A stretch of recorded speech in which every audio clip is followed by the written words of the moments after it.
Hello friends, मैं चंचल आपका अपने परिवार एमपीवीसी कट्टा में आपका स्वागत करता हूं। दोस्तों, आपने अभी मेरा इससे पहले आपको मैंने रियल नंबर का इंट्रोडक्शन दिया था। हम लोग चैप्टर 1 पढ़ रहे हैं, है ना। चैप्टर 1 में हमारा चैप्टर 1 का नाम है रियल नंबर। तो रियल नंबर हम लोगों ने समझा, आपने पिछली वीडियो में देखा होगा। रियल नंबर एक्चुअली होता क्या है, एक कॉम्प्लेक्स नंबर रहता है। Complex number a plus IV के फॉर्म में रहेगा, जिसमें a जो हमारा रहता है वो क्या रहता है, रियल नंबर रहता है। रियल नंबर जो होता है ये कौन कौन से हो सकते हैं, रेशनल नंबर हो सकता है, एक इरेशनल नंबर हो सकता है। ठीक है, इरेशनल नंबर क्या होते हैं, जो √2, √3, √5 के फॉर्म में हो सकते हैं। और जो रेशनल नंबर होगा वो रेशनल नंबर हमारा क्या हो सकता है, एक तो इंटीजर हो सकता है, एक फ्रैक्शन हो सकता है। इंटीजर क्या हो सकता है, जो p/q के फॉर्म में रहेगा वो क्या रहेगा, इंटीजर रहेगा। इसको थोड़ा देख लेते हैं। जैसे कि इंटीजर रहता है एक दो टर्म में हमारे पास, एक है हमारा रियल नंबर। रियल नंबर जो है ये होता है क्या है, एक्चुअल में जितने भी नंबर्स होते हैं अभी तक पूरी पृथ्वी पर जितने भी नंबर है वो क्या है, रियल नंबर है, सारे रियल नंबर। पहला होता है इंटीजर, दूसरा होता है फ्रैक्शन।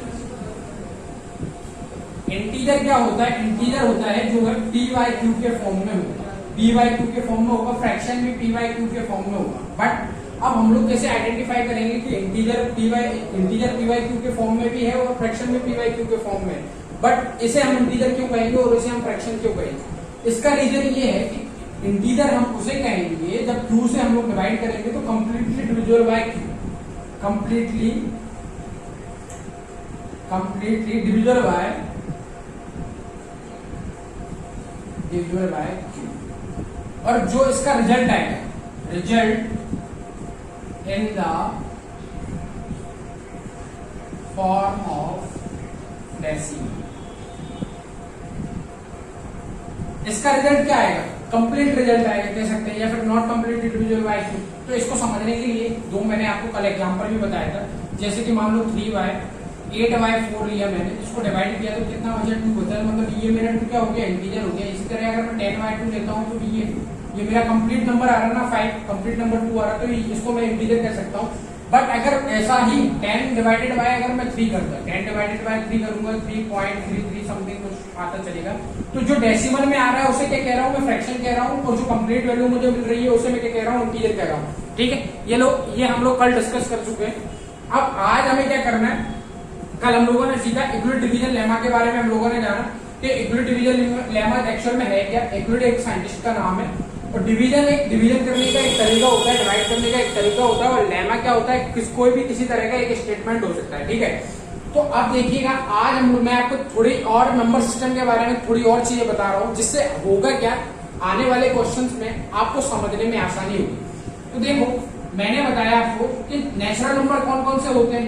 पहला हम लोग चलते हैं, बात करते हैं नेचुरल नंबर। नेचुरल नंबर कहां से स्टार्ट होंगे, 1 से स्टार्ट होते हैं। 1 से 1 2 3 4 5 ऐसे करके ये कहां तक जाएंगे, n तक जा सकते हैं, है ना। नेचुरल नंबर 1 से स्टार्ट होकर n तक जा सकते हैं, तो हम इन्हें क्या कहेंगे, नेचुरल नंबर कहेंगे। इसी तरह होता है होल नंबर। होल नंबर्स क्या होते हैं, होल नंबर्स होते हैं 0 से स्टार्ट होंगे, 0 1 2 3 4 5 और ये ऐसे करके कहां तक जाएंगे, n तक जाएंगे। ठीक, इसके बाद हमारे होते हैं इवन नंबर। ठीक, इवन नंबर क्या होता है, इवन नंबर हम किस नंबर को इवन नंबर कह सकते हैं। इवन नंबर, इसका अगर मैं डेफिनेशन बात करूं, डिविजिबल बाय 2। अगर कोई भी नंबर डिविजिबल बाय 2 है तो उसे हम क्या कहेंगे, इवन नंबर कहेंगे। और सबसे छोटा इवन नंबर हमारा कौन सा होता है, 2 होता है। ठीक, तो ये कहां से स्टार्ट होगा, 2 4 6 8 10 ऐसे करके ये चलता चलेगा 12 तक। ठीक, तो देखो सारे नंबर जो हैं वो 2 से डिविजिबल है। लास्ट का 2n में 2 से डिविजिबल है कि नहीं। तो मैंने क्या बोला, इवन नंबर में किसे कहूंगा, जो 2 से डिविजिबल हो। एक होता है ऑड नंबर। ऑड नंबर्स में किसे कहता हूं, जो 2 से डिविजिबल ना हो, नॉट डिविजिबल बाय 2। तो वो कहां से स्टार्ट होगा, सबसे स्मॉलेस्ट ऑड नंबर हमारा होता है 1। 1 से स्टार्ट होते हैं 1 3 5 7 9 11 ऐसे करके ये कहां तक चलेंगे, ये चलेंगे 2n+1 तक जाएंगे। ठीक, आया बात समझ में। अब देखो, अब मैं कह रहा हूं कि इंटीजर्स क्या होते हैं, इंटीजर्स क्या होते हैं। इंटीजर्स क्या होते हैं, या फिर मैं कहूं इंटीजर नंबर्स क्या होते हैं। देखो इंटीजर और इंटीजर्स नंबर्स में कोई डिफरेंस नहीं है, ये सारे नंबर जो हैं हम लोगों ने लिखे हैं ये क्या है, पी वाई क्यू के फॉर्म में है कि नहीं। देखो ये 1 डिवाइड बाय 1 हो गया, 2 डिवाइड बाय 1 हो गया, 3 सबके डिनोमिनेटर में है क्या 1, तो ये कंप्लीटली डिविजिबल है कि नहीं, है कंप्लीटली डिविजिबल। तो मैं ये सारे नंबर्स, नेचुरल नंबर्स के इंटीजर्स हो सकते हैं, होल नंबर्स के इंटीजर्स हो सकते हैं, इवन नंबर भी इंटीजर होंगे, ऑड नंबर्स भी इंटीजर होंगे। तो मतलब ये सारे जो नंबर्स हैं, अगर मैं देखो इसको भी 0/1 लिखूंगा तब भी क्या आएगा, 0 आएगा। 1 2 3 इसके सारे सभी के अपॉन में अगर मैं 1 लिखता हूं तो ये सारे नंबर जो मैंने अभी यहाँ लिखे हैं ये सारे नंबर्स क्या हैं, इंटीजर्स है क्या नहीं, इंटीजर्स है। एक आपको बात समझ में आया, देखो इंटीजर की कंडीशन क्या होती है, अगर इंटीजर पी वाई क्यू के फॉर्म में तो रहता है, हमें पता है कि पी वाई क्यू के फॉर्म में आएगा, बट क्या रहता है, completely divisible by Q, completely divisible by Q होगा, but Q not equal to 0, अगर क्यू 0 हो गया, बट और p इक्वल टू 0, p में भी क्या हो सकता है, 0 हो सकता है। देखो अगर यहाँ पर p के प्लेस पे मैं कोई नंबर ले लेता हूँ, 1 नंबर मैंने कोई ले लिया, मान लीजिए सपोज करिए मैंने 1 ले लिया, और q के प्लेस पे मैं 0 ले लेता हूँ, तो 0/1 क्या बन गया, ये 0 बन गया है ना, तब भी ये मेरा क्या है, इंटीजर तो है, इंटीजर है, ठीक है, 0/1। तो मतलब मेरा कहने का मतलब है कि 1/0 सॉरी 1/0 क्या बन जाएगा, इन्फिनिटी बन जाएगा, तो ये क्या इंटीजर नहीं होगा, सॉरी मैं गलत बता दिया आपको। पी वाई क्यू क्या है, मैंने p एक नंबर लिया, p इक्वल टू मैंने 1 लिया, या p इक्वल टू मैं 0 ले लेता हूँ, नहीं p इक्वल टू मैंने 1 लिया, 1/0 क्या मेरा बना, इन्फिनिटी बना, इन्फिनिटी बना, तो मतलब मैं जो डिनोमिनेटर में q है उसको मैं 0 नहीं ले सकता, इन्फिनिटी इंटीजर्स में काउंट नहीं होगा, इन्फिनिटी मतलब अनंत, उसकी कोई सीमा नहीं है, ठीक है। तो ये चीज आपको समझ में आई होगी, कोई दिक्कत नहीं है। अब देखो हम लोगों ने कल क्या डिस्कस किया था, कल और हमने डिस्कस किया था इक्विवेलेंट डिवीजन लेमा के बारे में।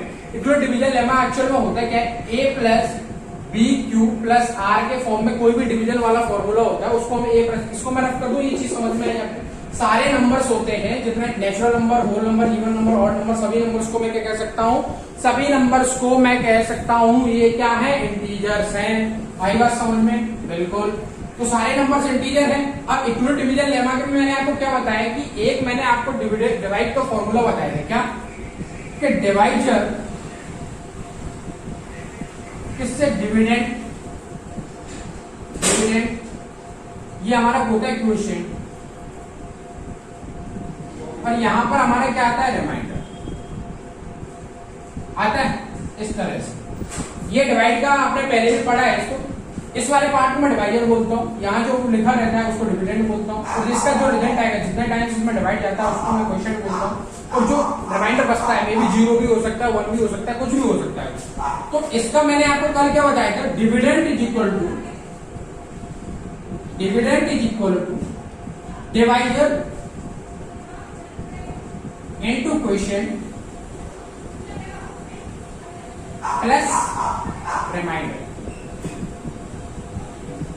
ये मैंने आपको कल बताया था। तो ये बहुत इंपॉर्टेंट चीज है ना, क्योंकि इसी के बेसिस पे हम इक्विवेलेंट डिवीजन लेमा को लगाएंगे। देखो अभी मैंने लिखा था a equal to B Q plus R, तो a मेरा क्या है, यहाँ पर a मेरा है डिविडेंड, a मेरा है डिविडेंड, b मेरा क्या है, डिवाइजर, q मेरा क्या है, क्वोशिएंट, और r मेरा क्या आएगा, रिमाइंडर आएगा। अगर मैं इसको इसके फॉर्म में लिखूं तो इस तरह से बनेगा कि नहीं बनेगा, बनेगा। और एक बात और देखिए, जो हमारा r होगा, रिमाइंडर जो होगा, मे भी क्या हो सकता है, 0 हो सकता है, या फिर 0 से बड़ा हो सकता है, बट b से हमेशा छोटा होगा। b से हमेशा छोटा क्यों होगा, देखना, अगर मैं 4 से 3 को डिवाइड करता हूं, 4 को 3 से डिवाइड करता हूं तो कितने टाइम जाएगा, 1 टाइम जाएगा, रिमाइंडर क्या है, 1 आया। तो रिमाइंडर क्या हमेशा डिवाइजर से बड़ा आएगा, नहीं आएगा ना भाई, डिवाइजर से तो छोटा आएगा। तो ये मैंने जो स्टेटमेंट लिखा है ये मेरा सही है कि नहीं है, आया समझ में, ये मेरा स्टेटमेंट बिल्कुल सही है, आई बात समझ में। तो इसी को ध्यान में रख के बस आगे के इसके सारे क्वेश्चंस करना है। इक्विवेलेंट डिवीजन लेमा क्या है, एक्चुअल में इसको स्टेप्स में करना रहेगा हम लोगों को, तो इस तरह के फॉर्म में हम लोग करेंगे, है ना। चलिए, तो हमारा पहला क्वेश्चन है, पहला क्वेश्चन क्या कहता है, हमारा पहला क्वेश्चन जो है, यूज इक्विवेलेंट डिवीजन लेमा या equivalent division algorithm to find HCF. देखो आप एचसीएफ होता क्या है, एक्चुअल में एचसीएफ को और समझ लेते हैं, फिर चीजें क्लियर हो गई। एक होता है एलसीएम, आपने पहले भी पढ़ा होगा, एक होता है एलसीएम, एक होता है एलसीएम। एलसीएम होता है लोएस्ट कॉमन मल्टीपल। ठीक, एक होता है मेरा एचसीएफ, ये होता है हाईएस्ट कॉमन मल्टीपल।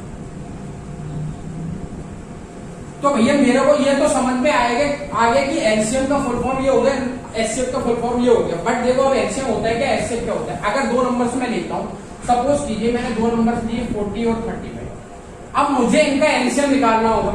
एलसीएम निकालना होगा तो लोएस्ट कॉमन मल्टीपल का मतलब ये है कि ऐसे छोटी से छोटी संख्या जिससे मैं इन दो नंबर्स को डिवाइड करूं, मतलब एक ऐसे नंबर निकालूं, मैं इन दोनों नंबर से एक ऐसा नंबर निकालूं, उस नंबर को अगर मैं 40 से डिवाइड करूं और 35 से डिवाइड करूं तो वो क्या हो जाए, कंप्लीटली डिविजन हो जाए। वो मेरा क्या कहता है, एलसीएम कहलाता है। जैसे कि देखो अब इसका एलसीएम क्या हो सकता है ना, इसका एलसीएम क्या होगा, देख लो।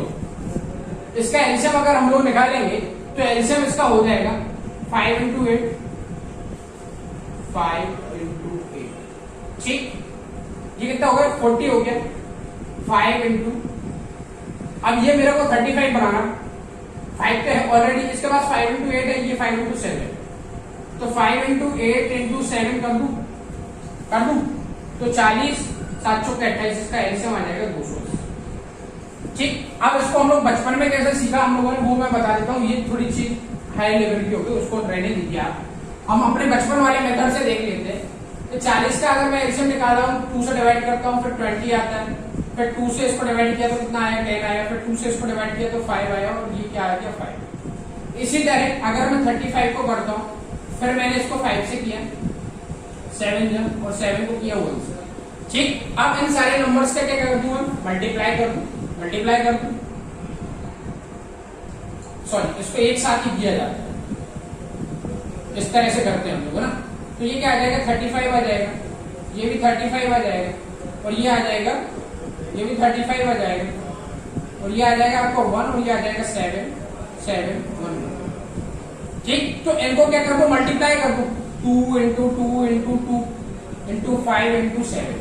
तो ये हो गया 8 into 5 into 7, 8 पन 40, 7 चौके 28 यानी 200। तो इसका एलसीएम आ गया 248। अब ये मैंने 248 एक ऐसा नंबर निकाला है, ऐसा छोटा से छोटा नंबर है ये हमारा, कि अगर मैं 40 को इससे डिवाइड करता हूं तब भी ये डिवाइड हो जाएगा। देखो करके देख लो, 4 6 24, 4 7 20 है, तो ये कितना कट जाएगा, 7 20, 284 डिवाइडेड बाय 40 करना, तो ये कितना टाइम जाएगा, 7 टाइम चला जाएगा। इसी तरह आप 280 को 35 से डिवाइड कर लो, है ना, तो ये मतलब 25 हो जाएगा, और 5 6 30, समझा, 49, 78, 56। ठीक, 8 आया। मतलब ये मैंने एक ऐसा नंबर निकाला था जिसमें क्या हुआ कि इसको मैं डिवाइड करने पर दोनों नंबर से ये कंप्लीटली डिविजिबल हो रहा था। ये वाला नंबर जो है इन दोनों नंबर से डिवाइड हो रहा था, उसको क्या मैं बोल रहा हूँ, एलसीएम बोल रहा हूँ। ठीक है, वो मेरा होता है एलसीएम। अब देखो एचसीएफ क्या होता है, क्योंकि अभी हम लोगों को इक्वल डिवीजन लेमा में एचसीएफ का यूज करना है, मे भी एचसीएफ भी सीखना है हमें।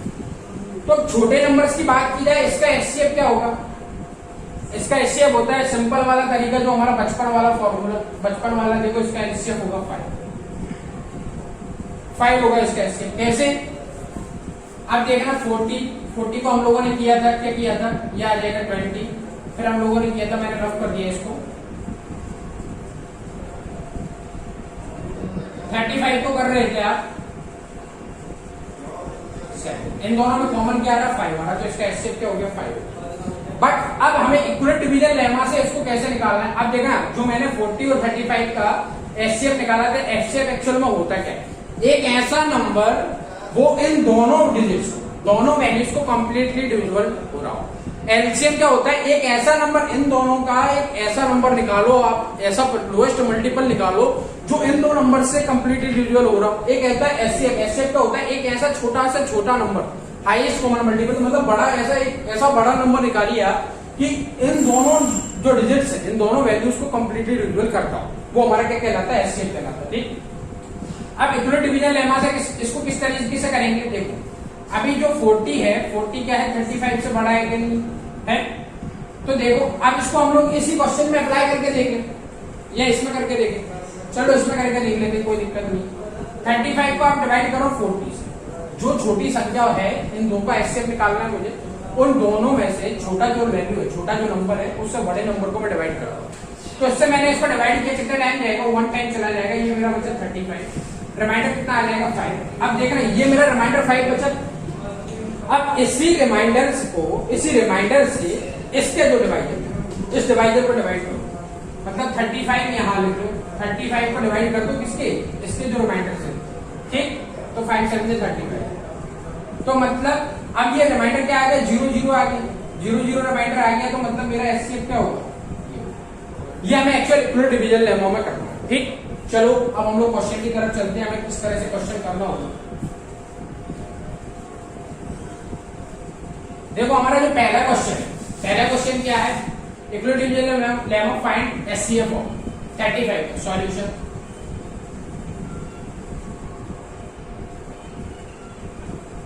ठीक। गिवन क्या, गिवन हमें क्या दिया हुआ, 135 एंड 225 टू फाइंड, क्या निकालना है हमें, एचसीएफ ऑफ 135 एंड 225। इन दो नंबर्स का हमें क्या निकालना है, एचसीएफ निकालना है। देखो अब यहां पर देखना सबसे छोटा वैल्यू कौन सा है, छोटा नंबर कौन सा है, 35 है, तो मैं लिखूंगा 25 इज ग्रेटर देन 135, है कि नहीं। 225 35 से बड़ा है कि नहीं, है बड़ा, ठीक। तो अभी हम लोगों ने जो किया था 135 से इसको डिवाइड कर दो, 225 को डिवाइड कर दो। अब देखना 135 थोड़ा बड़ा नंबर, अब इन दोनों का क्या रहता है कि आप अगर इन दोनों का एचसीएफ निकालने बैठ जाओ, वही उसी अपने वो 55 वाले तरीके से इस तरह से आप एचसीएफ निकालो, ठीक है, तो वो भी उसमें उससे भी निकल जाएगा, कोई दिक्कत नहीं है। बट हमें यहाँ पर यूज क्या करना है, इक्वल डिवीजन लेमा यूज करना है, तो उसके बेसिस पे हमें काम करना पड़ेगा, ठीक।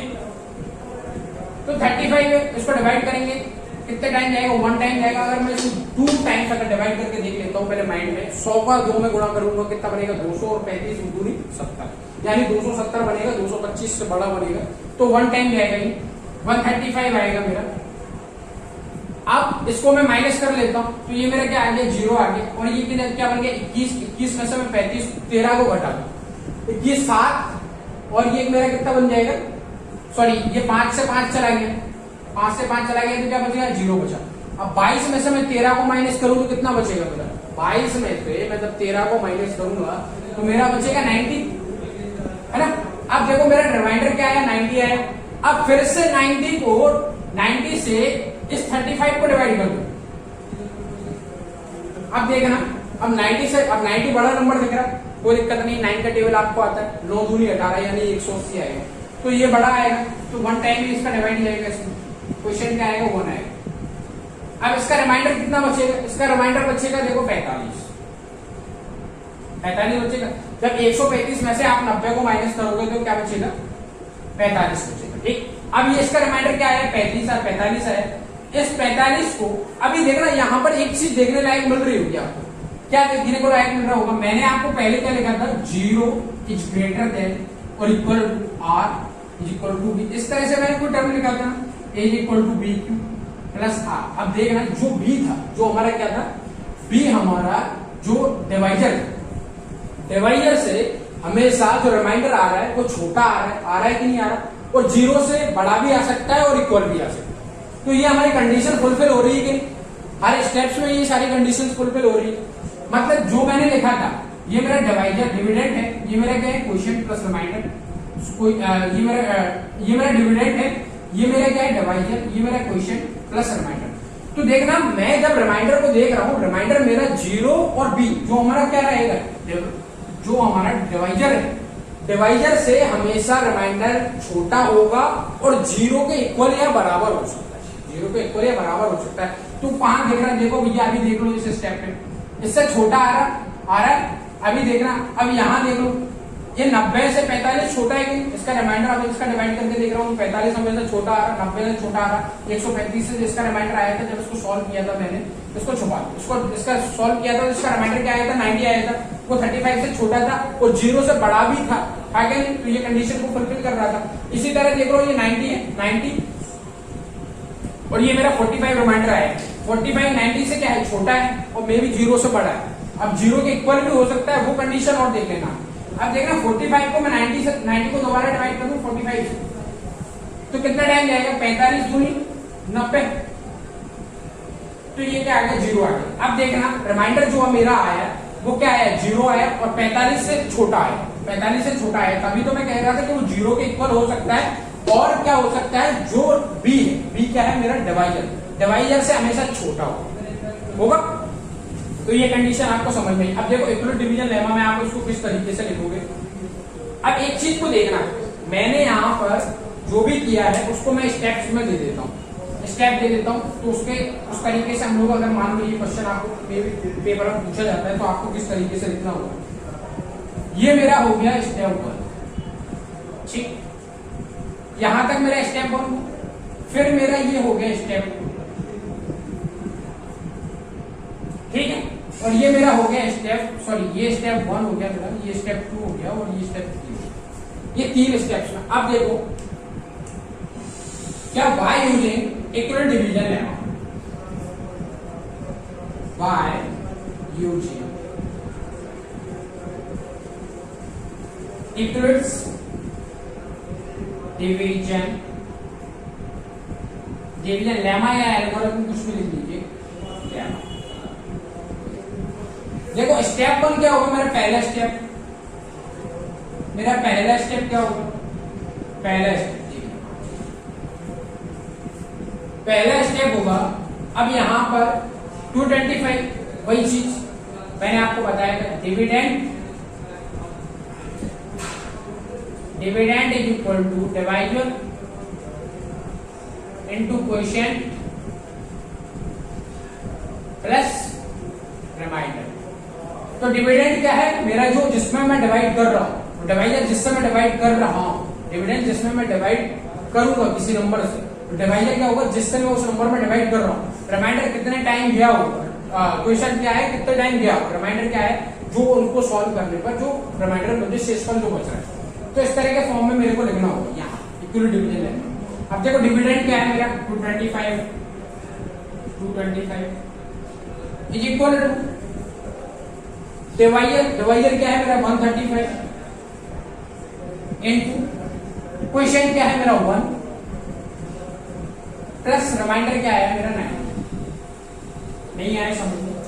देखो इस फॉर्म में मेरे को बनाना है क्योंकि ये स्टेटमेंट बिल्कुल सही है, हम लोग पहले भी पढ़ चुके हैं, ये स्टेटमेंट बिल्कुल सही। अब इसको इक्वल डिवीजन लेमा में किस तरह से यूज कर रहे हैं वो देखिए। मेरा डिविडेंड क्या था 225, ये मेरा डिविडेंड था DIV, ये डी भी लिख दो इसको, डिविडेंड DVNP, डिवाइजर को लिख दूं DVSR, ठीक, ये मेरा क्वेश्चन और ये मेरा हो गया रिमाइंडर। अब देखना डिविडेंड क्या था 225 इज इक्वल, डिवाइजर मेरा क्या था 135 इनटू 1, यानी क्वेश्चन 1 आया और रिमाइंडर क्या आया मेरा 90 आया। अब इसको सॉल्व करके देखना एक मिनट 25 के इक्वल आता है कि नहीं आता 225 पे, 135 इनटू 1 क्या आ जाएगा 135 आ जाएगा और इसमें क्या जोड़ दो 90 आप ऐड करोगे, 135 प्लस आपका करोगे आप कितना 65, तो 65 आप करोगे तो कितना आएगा आपका 65 जब आप ऐड करोगे तो आपका ये बन जाएगा 200 इसमें कितना बचा 25 बचा ना, तो 225 बन जाएगा। पहले स्टेप में ये हो गया। अब देखना सेकंड स्टेप में उसी तरह, अब ये मेरा पहला स्टेप यहाँ फिनिश हो गया, मेरा सेकंड स्टेप कहाँ आ रहा है यहाँ पे आ रहा है, मैंने कहाँ लगाया था यहाँ। तो डिविडेंड क्या है 135 इज इक्वल, मेरा डिवाइजर क्या है, एक मिनट रुकना,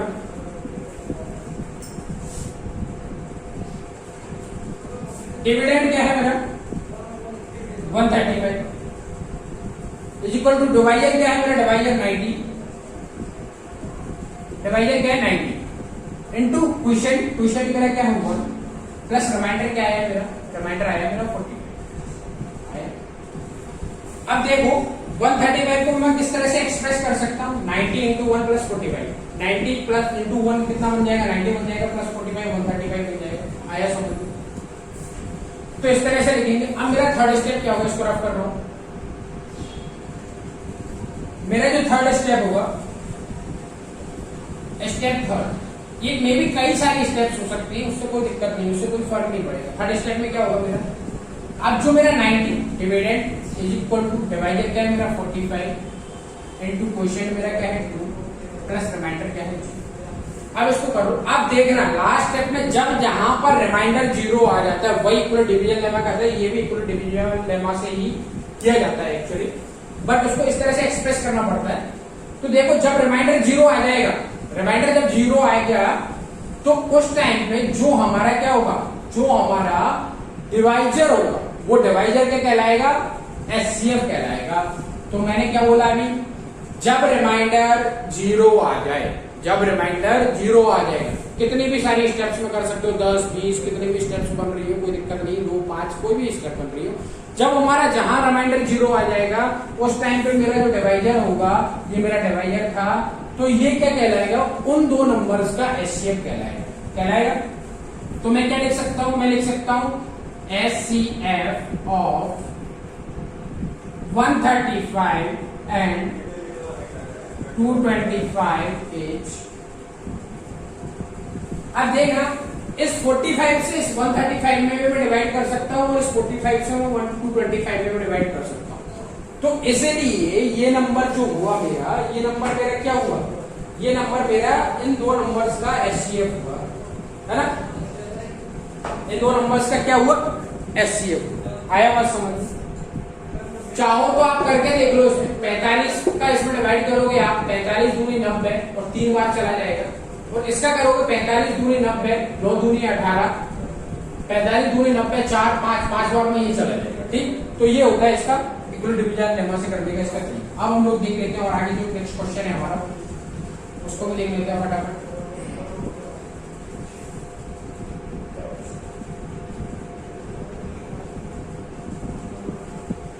और ये चीज जो है हम उसको थोड़ा एक्चुअली मैं आपको बताना भूल गया, इसको ये वाला आप टर्म याद रख लो, क्या A is equal to BQ plus R where 0 is greater than R is equal to, ये आपको कई बार यूज करना पड़ेगा एक्चुअली, ये समझ में तो आ गया हम लोगों को।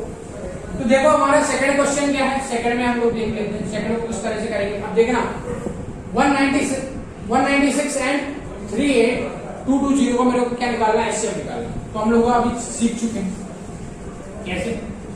देखो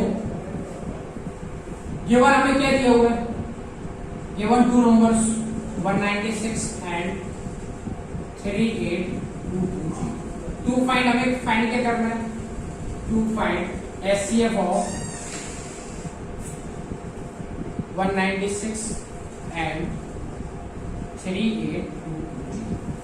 अब मैंने क्या बताया था, इन दोनों में सबसे छोटी वैल्यू क्या है, सबसे छोटी वैल्यू क्या है 196। तो मुझे क्या 196 से 38220 को मैं डिवाइड कर देता हूं, देखना आप इधर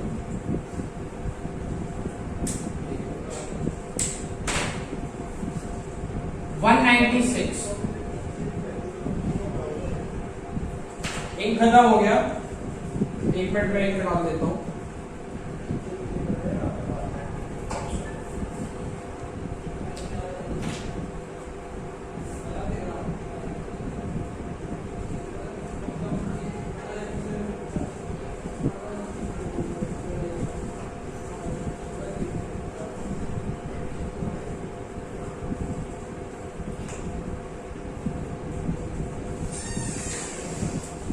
तो देखो मैं 196 को डिवाइड करता हूं किससे, 196 को डिवाइड कर रहा हूं मैं 38220 को 196 से डिवाइड करता हूं 38। ठीक, अब देखना इसको मैं 200 मान के चलता हूं, 200 मान के चलता हूं, 196 को 200 मान के चल रहा हूं, तो 200 दूनी कितना होता है, 2 2 जा 4 यानी 400 होगा। और ये कितना आ जाएगा, मतलब वन टाइम ही मेरे को डिवाइड करना पड़ेगा इसको, वन टाइम ही मैं इसको डिवाइड करता हूं 196। ठीक, अब यहां पर कितने बचेंगे इसका, अब इसको रिमाइंडर क्या आएगा इसका 4, 100 82 प्लस 4 यानी कितना आ जाएगा 186 186 करके देख लो आप।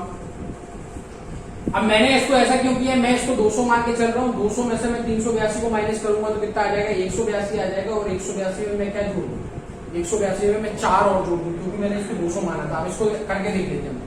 12 में से 2 6 चला जाएगा, कितना बचेगा 6 बचेगा आपका, ये कितना आ जाएगा बन जाएगा आपका 7 बन जाएगा। ठीक है, 7 में से जब 9 चला जाएगा तो कितना बचेगा 700, सीधे सीधे वो चले जाएंगे।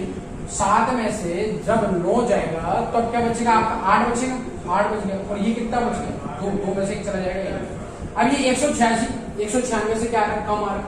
ठीक है, कोई दिक्कत नहीं है, अभी इसको और आगे सॉल्व होगा ये। अब देखना मैंने यहाँ तक सॉल्व किया था इसको, अब ये मैं 2 भी दे देता हूँ, 2 दे दिया। अब देखना इसको मैं 200 मान के चल रहा हूँ और ये मेरा है 1805। अब ये कितने टाइम जाएगा, ये जा सकता है मे भी, देखो 2 4 जा 2 8 जा 16 और 2 9 जा 18, मतलब 9 टाइम जाएगा तो 2 9 जा 18, तो ये तो ज्यादा आ जाएगा, मतलब ये 1800 ये उसमें कम है।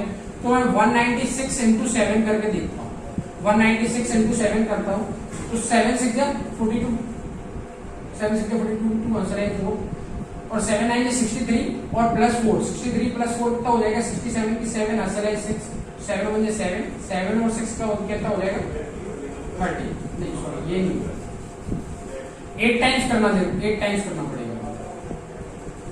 8 6 जा 48 की 8 आंसर है 4, 8 9 जा 72 और 6 4 कितना हो जाएगा 72 और 4 हो जाएगा आपका 76 का 6 आंसर है 7, 8 1 जा 8, 8 और 7 कितना आ जाएगा 8 और 7, 8 1 जा 8, 8 और 7 कितना आ जाएगा आपका 15, 1568। ठीक, 1568 आया इसका, एक मिनट देख लेता हूँ।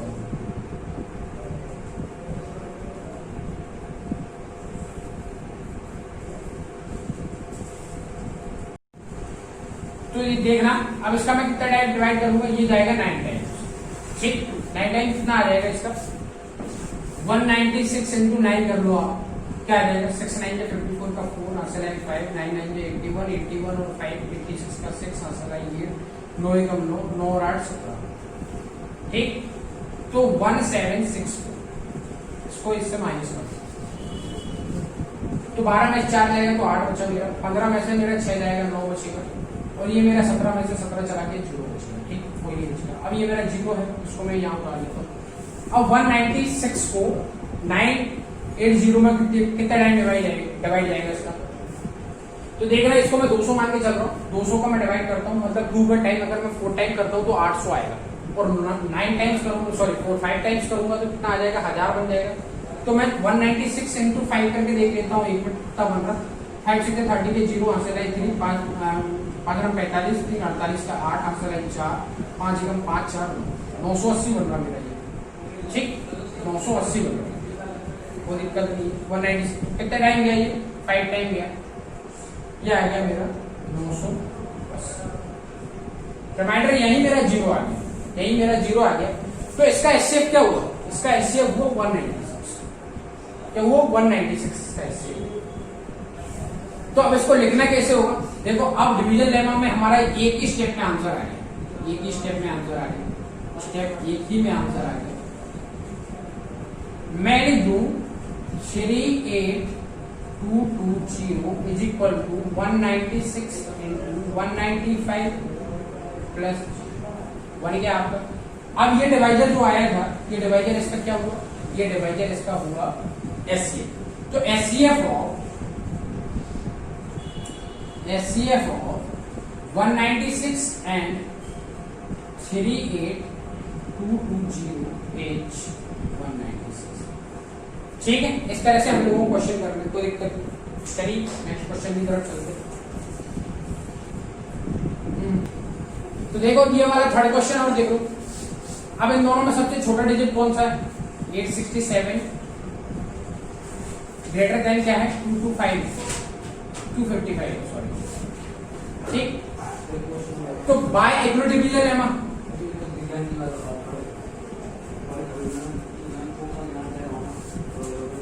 यह लिख सकते हो अप्लाइंग इक्वल डिवीजन है, अप्लाइंग इक्वल डिवीजन लेमा या 255 से किसको डिवाइड कर दो, 867 को डिवाइड कर दो। अब ये 250 है, मान के चल रहा हूँ 250 है, तो इसका मैं 2 टाइम करूंगा तो 500 बन जाएगा, और 3 टाइम कर दूंगा तो 750 बन जाएगा, और मैं 4 टाइम कर दूंगा तो मुझे लग रहा है ये बच जाएगा मेरा 1000, है ना। तो ज्यादा हो जाएगा, मतलब ये 3 बार जाएगा, 3 बार जाएगा, क्या आ जाएगा मेरा, 3 5 15 का 5, और चला ये 3 5 15 1 16 का 6, और चला ये 3 दूनी 6 और 1 7, 762 बनेगा, ठीक। अब इसको इससे माइनस कर दो तो ये कितना बन जाएगा, 2 0 8 में 7 जाएगा 100, ठीक। 2 बचेगा, 0 बचेगा, तो ये क्या बचेगा, 1। अब 102 क्या है, इस डिवाइजर से छोटा है, रिमाइंडर छोटा है, तो 102 दोबारा डिवाइड कर दो, इससे 255 को दोबारा डिवाइड कर दो। अब ये कितना टाइम जा सकता है, 102 ये जा सकता है 2 बार, है ना। 3 बार में तो ज्यादा हो जाएगा, तो कितना हो जाएगा, 104 हो गया, सॉरी 204, ठीक। अब इसको इससे माइनस करोगे, कितना रिमाइंडर बचेगा बताइए, 51 रिमाइंडर बचेगा, मतलब 5 में से 4 जाएगा 150 आएगा। अब 51 को 102 से 102 को 51 से दोबारा डिवाइड कर लो, तो क्या हुआ, गुणा अगर मैं कर दूं 50, 51 गुणा 2 करके देख लेते, क्योंकि 50 दूनी 100 और 2, तो 2 बार में आ जाएगा ये आपका, ठीक। क्या है आपका 0 0, रिमाइंडर क्या आ गया, 0 0 आ गया। तो देख रहा है मेरे स्टेप्स कौन कौन से बने, ये मेरा क्या हुआ, ये मेरा पहला स्टेप हुआ, ये मेरा पहला स्टेप हुआ, देख लो पहला स्टेप, ये मेरा दूसरा स्टेप, और ये मेरा तीसरा स्टेप, ठीक। कैसे लिख दूं मैं, स्टेप मेरा जो 1 हुआ, स्टेप 1 क्या होगा, 867 is equal to 255 into 3 plus 102। 867 मेरा डिविडेंड था, 255 मेरा divisor into quotient plus remainder हो गया, मेरा पहला स्टेप खत्म हो गया। सेकंड स्टेप पे क्या लिख दूं मैं, सेकंड स्टेप में ये देखो डिविडेंड क्या है, 255 है, डिविडेंड मेरा 255 है, क्वोशिएंट 102, डिवाइजर क्या है, डिवाइजर 2 आया, और रिमाइंडर मेरा कितना आया, 51, ठीक। स्टेप 3 में क्या लिखूंगा मैं, स्टेप 3 जो हमारा होगा, स्टेप 3 में लिखूंगा 102 is equal to 51 into 2 plus 0। जहां मेरा रिमाइंडर 0 0 आ गया, तो ये मेरा 51 क्या हुआ, एचसीएफ हुआ। तो यहाँ भी मेरा मैं कह सकता था, अगर मैं इससे करता तो ये 51 मेरा क्या होता है, एचसीएफ होता है। तो HCF of 867 and 255 is okay. तो आपको आज समझ में आया होगा क्वेश्चन को किस तरह से करना होगा, इक्विवेलेंट डिवीजन लेमा से क्वेश्चन को किस तरह से किया जाएगा। आई होप आपको चीजें समझ में आ रही होगी, मजा आ रहा होगा, मजा आएगा ही क्यों भाई, आप रेगुलर बने रहोगे तो मजा आएगा, ठीक है। तो चैनल को करिए, लाइक करिएगा, शेयर करिएगा, सब्सक्राइब करिएगा। Thank you very much, have a night.